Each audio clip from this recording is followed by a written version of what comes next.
माय माऊली नमस्कार. हर हर महादेव शंभो. ओम नम शिवाय.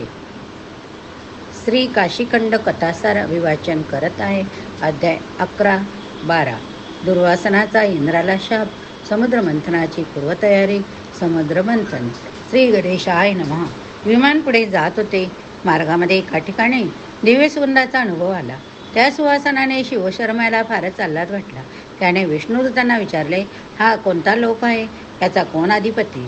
त्याला कोणत्या पुण्याने हे पद प्राप्त झाले? विष्णुदूत म्हणाले, हे द्विजोत्तमा, हा वायुलोक. मरुत हा इथला अधिपती. हा अतिशय परोपकारी, त्रैलोक्यव्यापी. हा चिरंजीव. याच्या योगाने गंध दरवळतात. हा शरीरात असेपर्यंत प्राणी जिवंत राहतात. तो निघून गेला की मरण पावतात. वायू हाच सजीव सृष्टीचा प्राण आहे. तोच सर्व आनंदाचे मूळ. आता ह्या वायूची उत्पत्ती कशी झाली ते ऐका. सृष्टी उत्पन्न करण्यासाठी ब्रह्मदेव विंध्य पर्वताच्या पठारावर अनुष्ठान करीत होता. त्यावेळी तो मानस ध्यानात मग्न असताना प्रचंड झंझावात निर्माण झाला. त्या योगे त्याच्या डोळ्यातून पाणी उघळले. त्याचे सरोवरात रूपांतर झाले. त्यालाच मानस सरोवर हे नाव पडले. यातूनच शरयू नदीचा उगम झाला. ब्रह्मदेवाने त्या सरोवरात तेजस्वी स्वर्ण कमळे उत्पन्न केली. त्यावर भ्रमर गुंजराव करू लागले. तेथे हंसही विहार करण्यास येऊ लागले. बघता बघता त्या सरोवराची रमणीयता सर्वश्रुत झाली. एके दिवशी दुर्वासाने येथे आगमन केले. त्यांनी सरोवरात स्नान केले. तेथील निसर्ग शोभा पाहत असताना त्यांच्या मनात येथील कमळाची माळ गुंफून ती इंद्राला अर्पण करावी असा विचार आला. त्यांनी काही कमळे खुडली. त्यांची सुंदर माळ तयार केली. ती माळ कमळपत्रात व्यवस्थित बांधली आणि आणखी काही कमळे घेऊन ते इंद्रसभेत प्रवेशले. तेथे इंद्रसभावेत अष्टदिक्पाल व अनेक देव उपस्थित होते. गंधर्वाचे गायन चालले होते. अप्सरा नृत्य करीत होत्या. दुर्वासांना पाहून इंद्र सामोरा गेला. त्याने त्यांचा यथोचित सन्मान केला. दुर्वासाने कमळाची माळ त्याला अर्पण केली.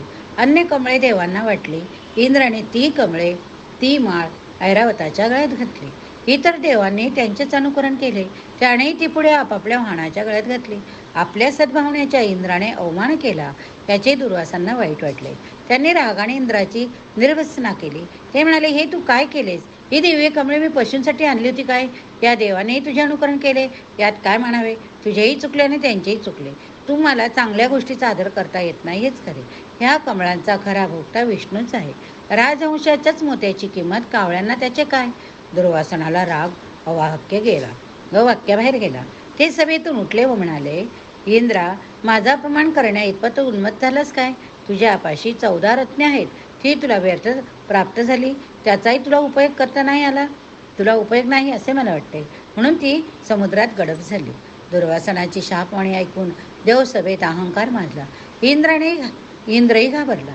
सर्व देवांनी दुर्वासाची क्षमा मागितली. उत्साह देण्याची विनंती केली. तेव्हा कोठे त्यांचा राग शांत झाला.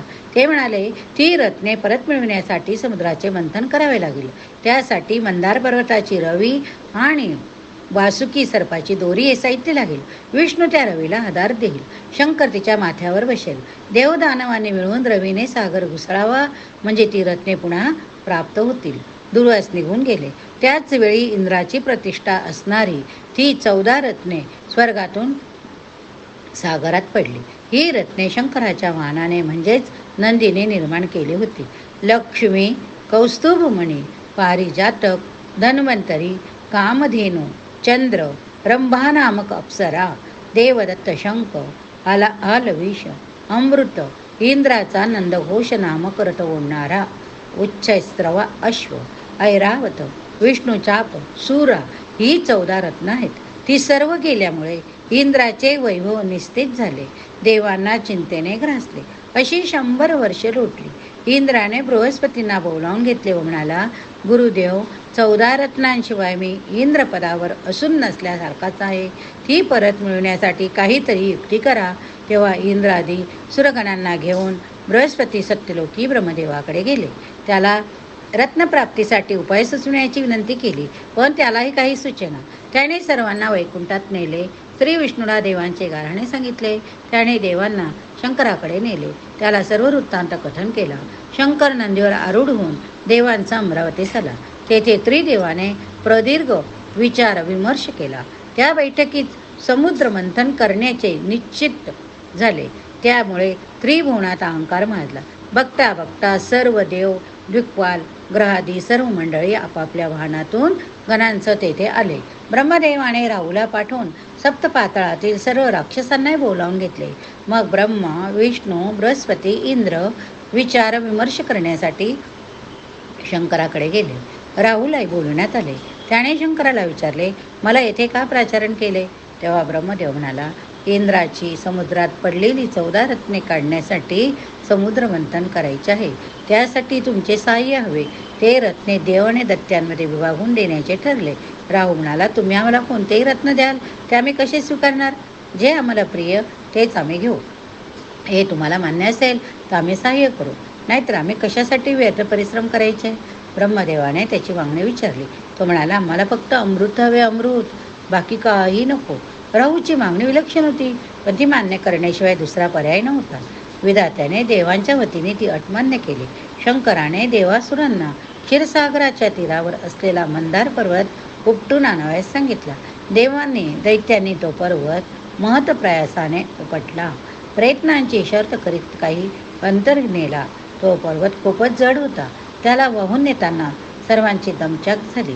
त्यांनी तो तेथेच ठेवला. इंद्र पुरतातबल झाला. तो स्वतःशीच म्हणाला, समुद्र मंथन दूरच राहिले. 5 लक्ष योजने उंच, 3 लक्ष योजने रुंद असा अवाढव्य पर्वत उचलून न्यायचा तरी कसा? मग त्यांच्यासह सर्व देव विष्णूचे स्मरण करू लागले. इंद्राला उशीर झाला म्हणून विष्णूही चिंतेत होता. तेवढ्यात देवांचा धावा ऐकू आला. तसा तो गरुडारूढ होऊन त्वरेने मंदार पर्वतापाशी आला. तेथे देवादिकांना तबल बसलेले पाहून त्याने 4ही हातांनी पकड घालून तो महापर्वत उचलला, गरुडावर ठेवला. ते त्याचे अघात सामर्थ्य पाहून इंद्राने त्याची स्तुती केली. विष्णूने पर्वत घेऊन क्षीरसागराकडे प्रस्थान केले. त्याच्या मागोमाग देव आणि दैत्य निघाले. अध्याय 11 समाप्त. अध्याय 12 सुरू. समुद्र मंथन. श्री गणेशाय नमः. लक्षावधी वर्ष शंकराच्या ध्यानात मग्न असलेल्या मंदार पर्वताला देवदानवांनी सागरामध्ये उभा केला. येथे सप्तसागराविषयी थोडेसे जाणून घेऊया. हे सप्तसागर कश्यप ऋषींचे पुत्र होते. हे ईश्वराचे अवतार असून ब्रह्मदेवाने पृथ्वीवरील पाणी साठवण्यासाठी यांची निर्मिती केली. हे 7ही समुद्र पृथ्वीला व्यापून आहेत. त्यामध्ये क्षीरसागर सर्वात मोठा. तो 64 लक्ष योजने विस्तारांचा आहे. तो पृथ्वीच्या उत्तरेस असून त्याच्या मध्यभागी शेषशाही नारायण वास करतो. दुसरा धृतोत सागर हा 32 लक्ष योजने विस्तीर्ण असून तो ईशान्येस आहे. तिसरा मधुद सागर हा 16 लक्ष योजने विस्तीर्ण असून तो वायव्येस आहे. मधुद सागर. चौथा दुद्युत सागर, यालाच दधी समुद्र म्हणतात. यातच इंद्राची 14 रत्ने पडली होती. सूर आणि असुरांनी याचेच मंथन केले.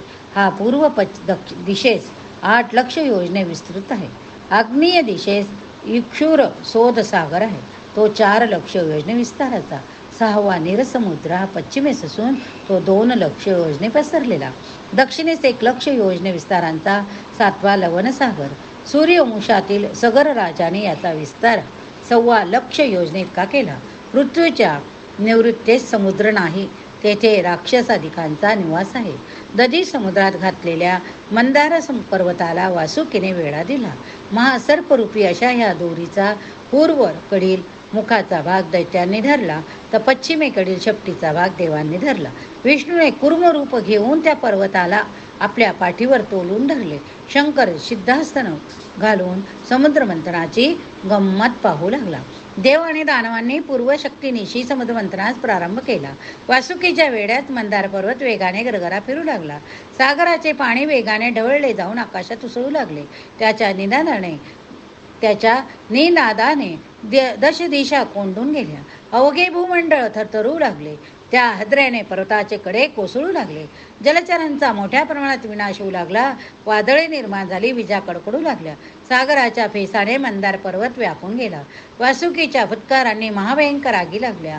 प्रलय सदृश परिस्थिती निर्माण झाली. त्यामुळे त्रिखंड भय कंपित झाले. अशा प्रकारे समुद्रात सतत घुसळणं होऊन प्रथम वर आले ते हलाहल. अवघे ब्रह्मांड दग्ध करील एवढी त्यांची दाहकथा. ते बाहेर येताच आकाशात आग लागली. तापलेले नभोमंडळ त्या विषाच्या प्रभावाने निलवर्ण झाले. गोपाळ गोरा झाला, तो काळा झाला. त्यामुळे सर्वत्र एकच अहंकार माजला. देवदैत्य घाबरले. कोणीही त्याचा स्वीकार करेना. त्या हलालाच्या रूपाने त्रैलोक्यासमोर महासंकटच टाकले जणू. तो अनर्थ पाहून शंकराचे मन द्रवले. त्रिभुवनांचा नाश होऊ नये म्हणून त्याने अभिमंत्रित विभूती त्या विषावर टाकले आणि ते प्राशन केले. त्यामुळे त्यांचा कंठ नीलवर्ण झाला. तेव्हापासून गौरवर्ण शंकराला नीलकंठ नाव पडले. अशा प्रकारे शंकराने मोठ्या धैर्याने धोका पत्करून जगाला वाचवले. त्यामुळे त्याची कीर्ती अजरामर झाली. त्यानंतर मंथन प्रक्रियेतून रंभा, सुकेशी, मंजुघोषा, तिलोत्तमा, उर्वशी, मेनका, चंद्रकांती, लीलावती, अष्टनायिका अर्थात अप्सरा बाहेर निघाल्या. मग उच्चैस्रवा, अश्व, रथ, कामधेनू, कल्पतरू, धन्वंतरी, कौस्तुभ, ऐरावत, अमृत अशी रत्ने प्रगट झाली. इतक्यात लक्ष्मी व दुर्दशा अशा दोघी निघाल्या. ब्रह्मदेवाने लक्ष्मी विष्णूला दुर्दशा उद्धालक ऋषीला दिले. ते ऋषी देवाकडे भिक्षा मागू लागले, पण कुणीही त्यांना घातली नाही. तेव्हा ब्रह्मदेवाने त्यांना भिक्षा घातली. सुरा निघाली, ती दैत्याने घेतली. अशा प्रकारे समुद्रमंथनातून 14 रत्ने बाहेर काढून देव आणि दानव स्वस्थ झाले. वासुकी पाताळात निघून गेला. दैत्याने राहू करवी अमृताची मागणी केली. ती मान्य झाल्यावरच त्यांनी समुद्रमंथनात भाग घेतला. पण अमृत मिळाल्यावर त्या अमर होतील म्हणून इंद्राने एक युक्ती केली. तो देवांना म्हणाला, दैत्यांना काही करण्यापूर्वीच तुम्ही अमृत पान करून घ्या. त्याप्रमाणे सर्व देव पंक्तीत बसले. लक्ष्मी त्यांना अमृत वाढू लागली. इकडे दैत्यांनी राहूला विचारले, आम्ही आमचे काम केले, आता तरी तो आम्हाला अमृत प्यावयास मिळणार की नाही. राहू म्हणाला, अमृताच्या बाबतीत देव आपली फसवणूक करण्याची शक्यता नाकारता येत नाही.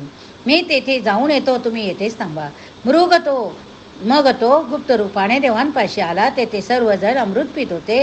हे पाहून त्याला आश्चर्याचा धक्का बसला. ही घटना दैत्यांना सांगितली तर आपण अमृतापासून वंचित होऊ असा विचार करून तो अमृत प्राशन करण्यासाठी गुप्त रूपाने देवांच्या पंक्तीत बसला. ही गोष्ट सूर्यचंद्र विष्णूच्या निदर्शनास आणून दिली. त्याने क्षणाचा विलंब न लावता सुदर्शन चक्राने राहूचा शिरच्छेद केला. त्याचे मस्तक तोंडात अमृत असल्यामुळे अमर झाले. ते सर्वत्र संचार करून देवांना त्रास देऊ लागले. त्याने इंद्रासह सर्व देवांची दुर्दशा केली. मग त्या मस्तकाने सागराच्या पूर्व तीरावर जाऊन दैत्यांना देवांचे कपट सांगितले. त्यामुळे ते युद्धास प्रवृत्त झाले. तेव्हा विष्णूने राहूचे मस्तक प्रयत्नपूर्वक पृथ्वीवर स्थिर केले. मग तो मोहिनी रूपाने असुरांकडे गेला. तिचे अप्रतिम लावण्य पाहून असुर कामपीडित झाले. त्यांना अमृताचा विसर पडला.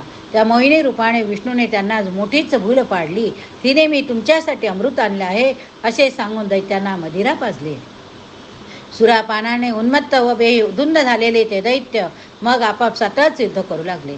त्या धुमाळीत आपला कोण परका कोण हेच त्यांना कळेना. बघता बघता पृथ्वीवर दैत्यांच्या प्रेतांचे पर्वत प्राय ढीग पडले. उरल्या सुरल्या दैत्यांच्या देवांनी संहार केला. अशा प्रकारे 10 घटकात 60 कोटी राक्षस मारले गेले. पण राहू जिवंत होता. त्याने ब्रह्मा, विष्णू आणि महेश यांना आव्हान दिले. अध्याय 12 या ठिकाणी समाप्त झाला. पुढील अध्यायात पुढील कथा बघूया. ओम नमः शिवाय. ओम नमः शिवाय. ओम नमः शिवाय. ओम नमः शिवाय.